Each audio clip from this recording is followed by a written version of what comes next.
হে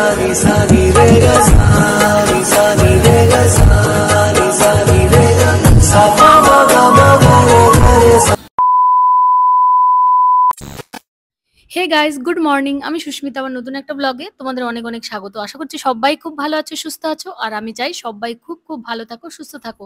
আর তোমাদের ভালোবাসা নিয়ে আমি আরো একটা নতুন ব্লগ শুরু করছি। ব্লগটা দেখতে থাকো, আশা করছি তোমাদের সকলের কিন্তু ভালো লাগবে। আর আজকে আমি সকাল থেকে সন্ধ্যা পর্যন্ত দুটো বাচ্চাকে নিয়ে কি করি, আমার প্রত্যেক দিনের রুটিনটা কিন্তু তোমাদের সাথে শেয়ার করব। যে আমি প্রত্যেক দিন সকাল ৬টা থেকে রাত ১১টা পর্যন্ত কি কি কাজ করি সমস্ত কিছু তোমাদের সাথে আজকে শেয়ার করব। তো দেখো, আমি ঘুম থেকে উঠেছি, উঠেই কিন্তু একটুখানি চা বানিয়ে নিয়েছি। মাম্মাম বলছে আজকে মাম্মামও চা খাবে, আর আমি তো চা খাবোই, আমার চা না খেলে ভীষণ মাথা ব্যথা করে। তো তারপরে হচ্ছে দেখো, এই যে চাটা খেয়ে তারপরে পাপাকেও আমি একবার খাইয়ে দিয়েছি, সেটা আর দেখালাম না।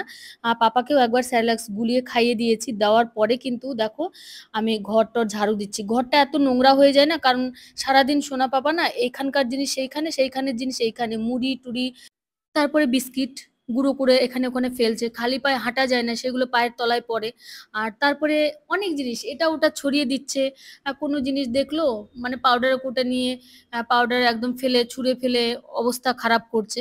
তো এই করে, তো ঝাড়ু পোছা না লাগালে একদমই হয় না। আর ছোট ছোট বাচ্চারা ঘোরে, তো ঝাড়ু পোছা না লাগালে আমি ওই নোংরার মধ্যে ছোট ছোট বাচ্চাকে হাঁটাচলা করতেও আমার ভালো লাগবে না, আমি দিতেও পারবো না ছোট ছোট বাচ্চাকে। আমার কষ্ট হয় হোক, কিন্তু প্রত্যেকদিন আমার তো ৩ থেকে ৪ বার আমি ঘর ঝাড়ু দেই আর একবার পোছা লাগাই। তো এই যে দেখো চামচগুলো কি করেছে দেখতে পাচ্ছ তো, প্রত্যেকটা জিনিস ঘরের মানে নিচে ফেলে রাখে। ওই দেখো আমার একটা ওড়না নিচে পড়ে আছে। আর এই যে দেখতে পাচ্ছ তো চামচগুলো, চামচ বাটি গ্লাস কিচ্ছু থাকে না, সব এদিকে ওদিকে ছড়াছড়ি করে দেয়। আর ওই যে দেখো ওড়নাটা, ওড়নাটা মনে হয় আমি চেয়ারে রেখেছিলাম, চেয়ারের পর থেকে নিয়ে ওই কোনাটায় ফেলে দিয়েছে। ঘরের প্রত্যেকটা জিনিস আমি কিছুই গুছিয়ে রাখতে পারি না, প্রত্যেকটা জিনিস আমার সোনা পাপা এরকম করে। এই যে একটা ছোট মতো শোকেস নিয়েছিলাম, এটার মধ্যে আমি যা ঢুকিয়ে রাখবো ও খুলতে শিখে গেছে। ও এবার বের করে বের করে এখানে সেখানে যেখানে সেখানে ফেলে রাখছে। আমার গ্লাস চামচ তারপরে বাটি সব খাটের তলায় পড়ে আছে, কখনো বাথরুমে পড়ে আছে, কোনোটা ওই ঘরে খাটের তলায় পড়ে আছে, কোনোটা ওই ঘরে বেলকনিতে পড়ে আছে। মানে আমি একটা জিনিসও কোথাও রেখে সেটা আমি পাই না। জামা কাপড় যদি ভাঁজ করে নিচে রাখি, মানে আলনা তো নেই, নিচে একটা জায়গা আছে রাখার মতো, তো সেইখানে যদি রাখি না, সব একদম সারা ঘর ছিটিয়ে বিটিয়ে রেখে দেয়। কারণ ও হাতে পায়, মানে ওর হাতের নাগালে তুমি কিছু রাখতে পারবে না। দেখতে পাচ্ছ কেমন দুষ্টুমি করে। সত্যি বলতে কি, সারাটা দিন আমার পায়ের পাতা এক জায়গায় থাকে না। এমনিতেও সংসারের ছোট মোটো কাজ থাকে, সেগুলো তো করতেই হবে। রান্না, ঘর ঝাড়ু দেওয়া, পোছা লাগানো, চা বানানো, এগুলো তো করতেই হবে। তো এইগুলোর সাথে সাথে যদি এই যে দেখতে পাচ্ছ কি করছে, মানে যে কোনো জিনিস এনে ওই ওটার মধ্যে বালতির মধ্যে ডোবাবে। হয়তো ওইখান থেকে গিয়ে একটা বাটি নিয়ে আসলো, নিয়ে এই বালতিটার মধ্যে দিয়ে দিল। আর এই যে আমি বিছানা গুছাই, তো বিছানা গুছিয়ে আমার কোনো লাভ হয় না। দেখবে এবার আমি তোমাদের দেখিয়ে দেবো যে কি হয়। মানে আমার ঘর যদি কেউ আসে না, বলবে না আমি গোছাই, সকালবেলা উঠে সমস্ত কিছু গুছিয়ে দিই। আমার না এরম অগোছালো নোংরা আমার একদম পছন্দ না, আমি থাকতে পারি না এই নোংরার মধ্যে, অগোছালোর মধ্যে। তো সমস্ত কিছু রেডি করব, আবার আমার সোনা বাবা একটু পরে যা তাই করবে, মানে দেখে কেউ বলবে না। মশারিটা গোছাবো তো, মশারিটা ভাঁজ করে যদি নিচে রাখি, মশারিটা এমন অবস্থা করবে যে তোমরা ভাবতেও পারবে না। দেখলে মনে হয় ধুস, কেউ মশারি গোছায়নি, বিছানাই তোলেনি, এইরকম অবস্থা করে রাখবে। আর না, প্যাম্পাসের প্যাকেট আছে, আমি প্যাম্পাসের দুটো করে বড় বড় যেগুলো থাকে, কত ৬৪টা এরকম একটা প্যাকেজ থাকে, তো ২ প্যাকেজ আমি একসাথে অর্ডার করে আনি। তো সেই একটা প্যাকেজ খোলা নিচে আছে, সবসময় ওকে পরাই। সেই প্যাকেজটা নিয়ে প্যাম্পাস গুলো সব বের করেছে খাটের তলায়। খাটের তলায় বের করে ছিঁড়ে বিড়ে কামড়ে তার অবস্থা শেষ, অর্ধেক প্যাম্পাস। কখন যে কি দুষ্টুমি করে বসে কোনো ঠিক নেই। সেই দিন বললাম না, আমি মার গালছি, এসে পেছন থেকে আমাকে এমন ভাবে ধাক্কা মেরেছে যে সেই ওপর দিয়ে জলটা বেরিয়ে এসে আমার হাতে পড়লো সঙ্গে সঙ্গে। মানে এইরকম করে, আমি রান্না করতে গেলে সারাক্ষণ শুধু আমাকে ঠেলাঠেলি করবে, ঠেলাঠেলি সেইখানে গিয়ে থাকবে। আমি না এত ভয়ে ভয়ে রান্না করি যে ওর কখন কি হবে। আর ঘুম পাড়ালেও না বেশিক্ষণ থাকে না, জোর হলে আধা ঘন্টা। আধা ঘন্টায় তো কারো রান্না হয় না, আমার ভাতটাই হয় না। ভাতটা হতে এত দেরি লাগে, প্রায় ৪৫ মিনিট লাগে আমার ভাতটা ফুটতে। তো ভাতটাই হয় না, আর তরকারি কি হবে বলো। আবার আমাকে সেই মানে সবজি টবজি কেটে কুটে গোছাতেও হবে। সেই সবজি কাটতে গেলে বটির সামনে গিয়ে দাঁড়ায়, মানে সেও একটা টেনশন। ও যখন ঘুমায় আমি সবজি টবজিটা তাও কেটে কুটে রেডি করে নেই, কিন্তু যখন ও জেগে থাকে তখনই আমাকে রান্নাটা করতে হয়, আমার করার কিছু নেই। আর কেউ একজন বলেছে যে ৫টার সময় উঠে রান্না করো। সত্যি বলতে কি জানো তো, আমার ঘুমাতে ঘুমাতে প্রায় ১২টা বেজে যায়। আমার মেয়েকে টিউশন পড়াতে আসে প্রায় ১৫-১০টার সময়, সেখান টিউশন পড়িয়ে যায়। তারপরে আমি খাওয়া-দাওয়া করি, বাসনগুলো মাজি। তারপর হচ্ছে আমার মেয়ের জন্য মানে কি টিফিন বানাবো সেগুলো কেটে-কুটে রাখি। তারপরে আমার মেয়ের বইপত্র সব গুছিয়ে স্কুলের জন্য রেডি করে রাখি। ওর তো মানে ৭ টার সময় সকাল ৭ টার সময় স্কুল। তো এমনিতেই আমার ৬ টার সময় উঠতে হয়। কিন্তু আমি যখন উঠে যাই না আমার সোনা পাপার কাছ থেকে, ও না টের পেয়ে যায়। আমি ওঠার জোর হলে ১০ মিনিট ঘুমাবে, এর বেশি ১ মিনিটও ঘুমাবে না। সঙ্গে উঠে পড়বে। তো ওর একটা ওই খারাপ অভ্যাস, ওর পাশে শুয়ে থাকলে না অনেকটা টাইম ও শুয়ে থাকে। আর আমি যদি উঠে যাই তাহলে ওই ৫-১০ মিনিট পরে ও উঠে যায়। তো যাই হোক দেখো আমার বিছানাটা একদম গোছানো হয়ে গেছে। আর বিছানা গুছিয়ে আমার কোনো লাভ নেই। এই যে সুন্দরভাবে বিছানাটা গুছিয়ে দিলাম না, এখনই দেখবে কি করবে এর অবস্থা। আর আমার সোনা বাবা না কম্বল ভীষণ পছন্দ করে। এই যে কম্বল দুটো ভাঁজ করে রেখেছি তো, ওই কম্বল দুটোকে উল্টোপাল্টা করবে আর ওর উপর ঘুমাবে। উল্টোপাল্টা করবে আর ওর উপর ঘুমাবে। দেখবে এখনই কি করে ও অবস্থা। মানে যেইখানে কম্বল দেখবে সেইখানেই শুয়ে পড়বে। ওর এই ছোটবেলা থেকে এই অভ্যাসটা, এই নরম কম্বল যদি পায় ও সঙ্গে শুয়ে পড়বে আর মুখে আঙুল দিয়ে দেবে। যেখানেই শুয়ে পড়বে। আর এই যে দেখো এটার সাথে ওই প্লাস্টিকটা আছে বলে না বিছানাটা গোছালে মানে ঠিক হয়ে থাকে না। একটু পরেই যেন বিছানার চাদরটা নেমে চলে আসে। মানে বিচ্ছিরি লাগে, একদম ভালো লাগে না। গোছালে থাকেই না গোছানো। একদমই ভালো লাগে না। তো এই যে দেখো শুরু হয়ে গেছে পুতুলটা নিয়ে। এবার শুরু হয়ে গেল। এবার এই পুতুলটা ছেড়ে আবার কম্বল ধরবে। কারণ আমি বললাম ওর একটাই অভ্যাস আছে ওই কম্বল নাড়া। সত্যি বলতে কি জানো তো, বাচ্চা সামলানো তো মুখের কথা নয়, সবাই জানো। আর বলে মা হওয়া তো মুখের কথা নয়।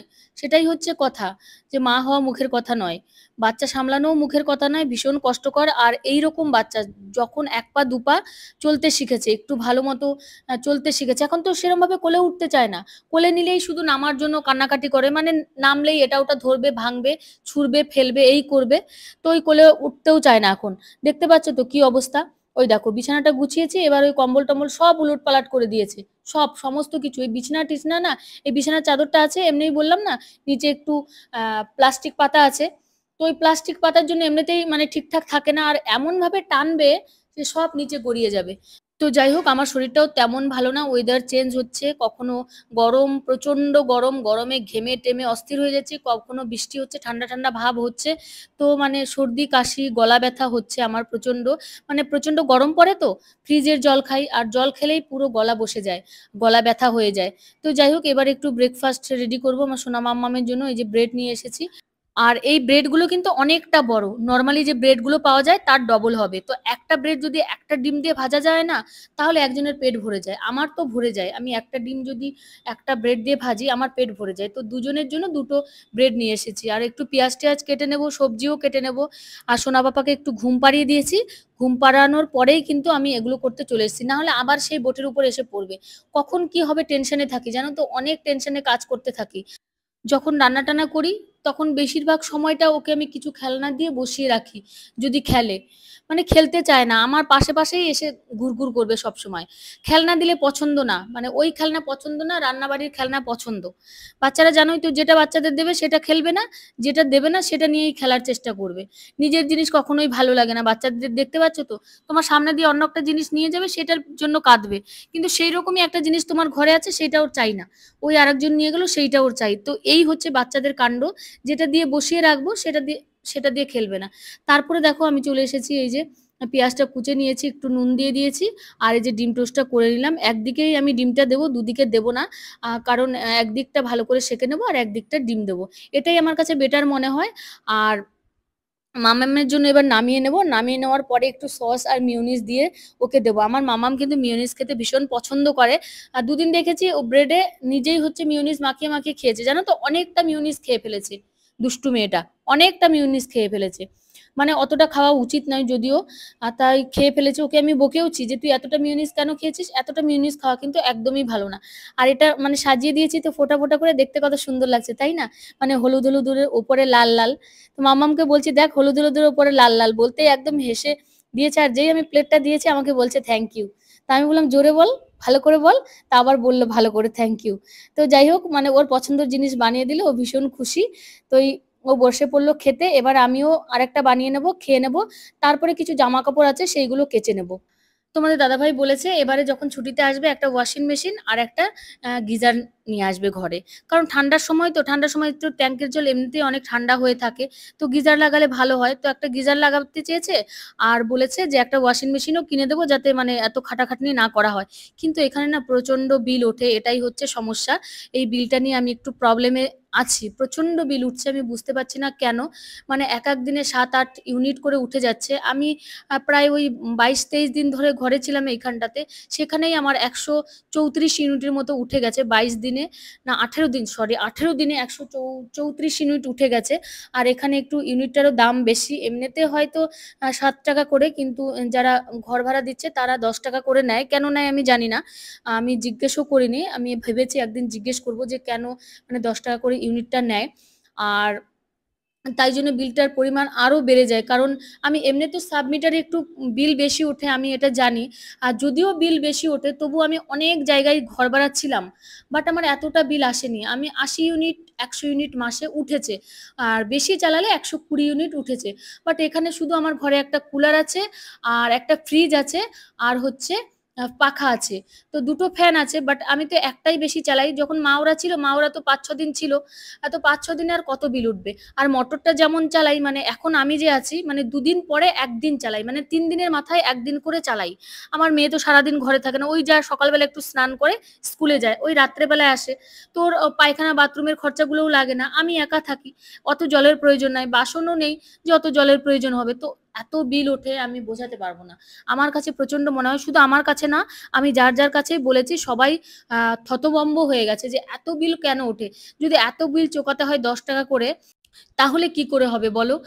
কারণ দেখো প্রায় ১৮ দিন ছিলাম আমি। ১৮ দিনে যদি ১২২ ইউনিট ওঠে, তাহলে আর ৮ দিনে কত ইউনিট উঠবে? প্রায় ওই ২০০ ইউনিট তো এসেই যাবে। আর ২০০ ইউনিট মানে ২,০০০। ২,০০০ প্রতি মাসে যদি ২,০০০ শুধু লাইট বিল হয়, মানুষের ৩ মাসেও ২,০০০ হয় না এই কটা জিনিস চালালে। মেন কথা ২,০০০ ৪,০০০ মাসে, এটা মেন কথা নয়। ইম্পোর্টেন্ট হচ্ছে আমার ঘরে কি আছে, আমি কি চালাই। আর যা আছে, যা চালাই, এতে ২,০০০ বিল আসার কোনো কথাই না। ঠিক আছে? তারপরে হচ্ছে মানে টিভি নেই আমার ঘরে, কিচ্ছু নেই। টিভি-টুভি কিচ্ছু চালাই না। আর শুধু এই দুটোই জিনিস আছে আমার ঘরে। আর পাখাটা তো সবসময় চালানো হয় না ঘরেই। একটা পাখা মনে করো সবসময় চলে। কখনো সেটাও চলে না। মানে সন্ধ্যের দিকে বা বৃষ্টি হলে পাখাই চালাই না। কারণ তখন একটু ঠান্ডা পড়ে। তো তখন আর পাখার দরকার হয় না। তো তবুও এত বিল আসে। তো যাই হোক, দেখো আমি এই যে রান্না বসিয়ে দিয়েছি। ভেবেছিলাম ১ম এ মাছটা ভেজে নেব। তারপরে ভাবলাম না, ভাতটা হয়ে যাক। ভাতটা অনেকটা টাইম লাগে। তারপরে রান্নাটা করব। তো যাই হোক, এই যে দেখো তারপরে মাছটা এই যে ভেজে নিচ্ছি। আর মাম্মাম বলেছে আজকেরও মাছ ভাজা খাবে। তো যাই হোক, আর আমার সোনা পাপার জন্যও কিন্তু আমি একটা মাছ ভাজা রাখবো। কারণ আমার সোনা পাপা কিন্তু মাছ খেতে ভীষণ পছন্দ করে। ওকে যদি কাঁটা ছাড়িয়ে দেওয়া যায়, তাহলে কিন্তু আমার সোনা পাপা মাছটা খেয়ে নেয়। আর আজকের আমি রান্না করব ঝিঙে দিয়ে মাছের ঝোল, উচ্ছে ভাজা আর ডাল। আমার মেয়ের কিন্তু প্রত্যেকদিন ডাল লাগে। প্রত্যেকদিন ওর ডাল না হলে একদমই হয় না।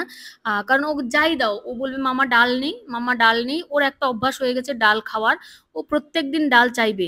তো যাই হোক, আমার কিন্তু এরকম করে উচ্ছে ভাজা ভীষণ ভালো লাগে। আমি কিন্তু প্রায় চাইলে প্রত্যেকদিনই তেঁতোটা খাই, হয় সেদ্ধ না হলে ভাজা। আর গরমের দিনে না তেঁতো খেতে একটু ভালোই লাগে আমার কাছে। তাই জন্য একটা তেঁতো আমি কোনো রকম ভাবে করেই রাখি, হয় শুক্তো করলাম, না হলে ওই উচ্ছে সেদ্ধ ভাজা এরম করে রাখি। একটা তেতো আমাদের রোজ থাকে। তেতো খাওয়া তো খুব ভালো, জানোই। আর এখনকার যুগে তো সমস্ত কিছুতেই সার জাতীয় জিনিস, কি আর খাবে বলো? তো যাই হোক, দেখো আমার একদম মাছের ঝোলটা কমপ্লিট হয়ে গেছে, উচ্ছে ভাজাও হয়ে গেছে, আর এদিকে ভাতও হয়ে গেছে। তো আমি ভাবছি এবার একটুখানি ডালটা বসিয়ে দেবো। আর ডালটা সেদ্ধ বসিয়ে দিয়ে আর বাবুর জন্য খাবারটা রান্না করে নেব। কারণ ওকে ২ বার আমি সেরেলাক্স খাইয়ে দিয়েছি সকাল থেকে। এবার আমি ওকে যে খাবারটা খাওয়াই, চাল, ডাল, ছোলা, কাজু, তারপরে এমনি চিনেবাদাম, অ্যালমন্ড বাদাম, অল্প পরিমাণে সমস্ত কিছু একসাথে, কিন্তু ছোলা আছে এর সাথে। আমি কিন্তু এতে দুধ দিয়ে রান্না করি না। এমনি জল দিয়ে রান্না করি। একদম ঘন মতো করে রান্না করি। আর যখন পরে আমি খাওয়াই ওকে, তার মধ্যে আমি ওকে নান খাওয়াই। সেই নানের মানে একটু জলের মধ্যে নান গুলিয়ে তারপরে এটা দিয়ে দিই। ভালো করে গুলিয়ে বোতলে ভরে ওকে খাইয়ে দিই। খাওয়ার পরে না একটু অস্থির লাগছিল আমার। ভীষণ খারাপ লাগছিল। তো ভাবলাম একটু শুয়ে পড়ি। তো বাচ্চাদের নিয়ে শুয়ে পড়েছি। একদম ঘুমিয়ে পড়েছি। আর আমি উঠতেই পারিনি। সেই উঠে দেখি মানে ৭টা ১৫ হয়ে গেছে। তারপরে ওঠার সঙ্গে, সঙ্গে তো ভালো লাগে না। এমনি আমার দিনের বেলা ঘুমানোর কোনো অভ্যাস নেই। আর দিনের বেলা ঘুমালে না আমার প্রচন্ড মাথা ব্যাথাও হয়। তাই জন্য আমি একদমই দিনের বেলা ঘুমাই না। আর দিনের বেলা তো ঘুমানো একদমই ভালো না। ফ্যাটও বেড়ে যায়, ওয়েটও বেড়ে যায়। তো দিনের বেলা ঘুমানো একদমই ভালো না। তো যাই হোক, দেখো উঠে দেখি বাইরে খুব বৃষ্টি হচ্ছে, বিদ্যুৎ চমকাচ্ছে। আর এখন কিন্তু মাঝে মধ্যে এখানে রাত্রেবেলা করে বৃষ্টি হচ্ছে। আর দিনের বেলা বৃষ্টি না হলেও মানে মেঘ করে থাকে সারাদিন, আর প্রচন্ড গরম পড়ে, প্রচন্ড গরম পড়ে। প্রায় 1 সপ্তাহ ধরে এখানে এই নাটক হচ্ছে। সারাদিন মেঘ করে থাকছে, তেমন ভাবে কোনো বৃষ্টি নেই, কিন্তু প্রচন্ড গরম। আর মাঝে মধ্যেই সন্ধ্যেবেলার দিকে, রাত্রেবেলার দিকে এরকম বৃষ্টি হচ্ছে, আর এত বিদ্যুৎ চমকাচ্ছে ধারণার বাইরে। মানে বৃষ্টির থেকে বিদ্যুৎ চমকাই বেশি। এখন তো এই হচ্ছে, শুধু বিদ্যুৎ চমকাচ্ছে। আমার তো ভীষণ ভয় লাগে বিদ্যুৎ চমকালে। আমার যেন মানে অস্থিরতা বোধ হয়। কারণ এর আগে একবার না মানে ঘরের মধ্যে এসে আমাদের পড়েছিল প্রায় আহ বজ্রবিদ্যুৎ। আর সবাই আমরা প্রচন্ড ভয় পেয়েছিলাম। আর আমাদের ঘরের ফ্যান, টিভি, মানে সমস্ত ইলেকট্রনিক জিনিস খারাপ হয়ে গেছিল। তো সেই থেকে না বজ্রবিদ্যুৎ হলে আমার প্রচন্ড ভয় লাগে। মানে যেন ওই চোখের মধ্যে যে লাইটখানা এসে পড়ে বজ্রাঘাতে, তো সেইটা মনে হয় আমার গায়ের মধ্যে এসে পড়ে, প্রচন্ড আমি ভয় পাই। তো যাই হোক, বাসনপত্রগুলো আমি পরিষ্কার করে নেবো, এমনিতেই অনেকটা দেরি হয়ে গেছে। তারপরে কিন্তু আবার আমি ভাত বসিয়ে দেবো। কারণ ওই আমি ভাতটা কিন্তু গরম গরম খেতেই পছন্দ করি, অল্প করে রান্না করি। আর যদিও বেশি হয়ে যায় আমি খাই না, কারণ আমার একদমই ঠান্ডা ভাত পছন্দ না। ছোটবেলা থেকে আমি কোনোদিন ঠান্ডা ভাত খেতে পারি না বা পছন্দ না। তো সেই একটা অভ্যাস হয়ে যায়, যদি ভাতটা বেঁচে যায় বেশিরভাগ আমি আহ, ফেলে দিই, কিছু করার নেই। আর কারণ আমি খেতে পারি না, আর আমার বাসি জিনিস খাওয়া একদমই নিষেধ। আমার একটু গ্যাসের প্রবলেম আছে, একটু পেটের সমস্যা আছে। তাই জন্য বাসি পান্তা এগুলো আমার একদমই খাওয়া নিষেধ। তো যাই হোক, সবাই ভালো থেকো, সুস্থ থেকো। সকলকে অনেক অনেক ধন্যবাদ, অনেক অনেক ভালোবাসা আমার ভিডিও দেখার জন্য, আমাকে ভালোবাসার জন্য, আর আমাকে ভালো ভালো কমেন্ট করার জন্য। অনেকেই আছে যারা এত ভালো ভালো কমেন্ট করে, আমার ভীষণ ভালো লাগে। তাই জন্য না আমি তো তেমন ভাবে টাইম পাই না ভিডিও দেওয়ার। তার মধ্যেও আমি চেষ্টা করি যে এত ভালোবাসে যখন, তাহলে আমি ভিডিও দেই। তাই জন্যেই কিন্তু বিশেষ করে আগ্রহ করে ভিডিও দেওয়া। কিন্তু আমার সমস্ত কাজকর্ম বা সমস্ত কিছু বুঝে এত ভালো ভালো কমেন্ট করে, মনে হয় যে আমার আপন কেউ। আমার না গর্বে বুকটা ভরে যায়। তো বাই, সবাই ভালো থেকো।